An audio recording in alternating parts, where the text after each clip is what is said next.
अब मैं आवाज़ दे रहा हूँ जनाब पंकज साहब को कि वो भी माइक पे तशरीफ़ लाएं और अपनी बातें अवाम के दरमियान रखें। एक बार ज़ोरदार तालियां बजा के इस्तकबाल कीजिए मोहतरम पंकज साहब माइक पर। सभी को हमारा प्रणाम। आज इस ऑल इंडिया मुशायरा और कवि सम्मेलन में मंचासीन सभी माननीय, मैं किसी का नाम लेकर टाइम पास नहीं करूंगा तो सभी मुझे क्षमा करेंगे, सभी माननीय सम्माननीय आप सामने बैठे सभी श्रेष्ठ बुजुर्ग, मेरे मित्रवर, सभी यंगस्टर्स जितने हैं, सभी उपस्थित माताएं बहनें, साथ ही आए दूर दराज से इन कलमकार, जितने भी कलमकार दूर दराज से आए हैं, आप सभी का यहाँ के तहे दिल से स्वागत है, अभिनंदन है। इस मेढ़ौली की इस धरा पर जहाँ की जिस माध्यम से मैं तो पहली बार आया हूँ, लेकिन मुझे लगता है कि आज ये इतना बड़ा आयोजन, इतना अच्छा आयोजन, इतना शांतिपूर्ण ढंग का आयोजन, ये हमारे आपके सबके बीच के एक सामाजिक समरसता का बहुत बड़ा संदेश होगा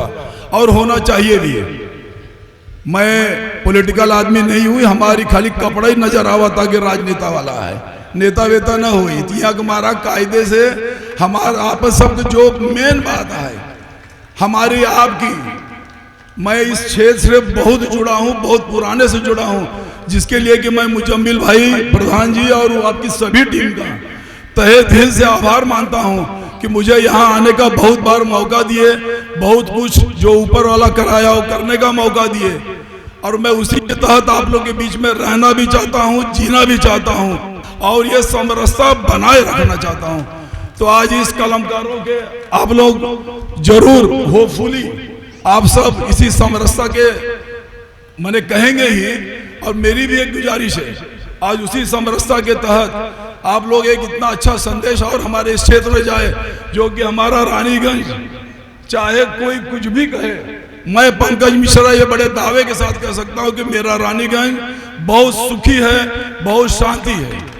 और ये सब आप लोगों की उसकी मानता है। इसको ये सब बनाए रहें, ऊपर वाले की कृपा हम सब पर बनी रहे, और हमारे जैसे नाचीज की जहाँ भी कोई जरूरत हो, मुजम्मिल भाई इतने जन के बीच में वादा करता हूँ कभी मैं ना नहीं बोलूंगा। इसी के साथ आप सभी के बीच में रोड़ा न बनते हुए यहाँ से विदा लेता हूँ। जय हिंद।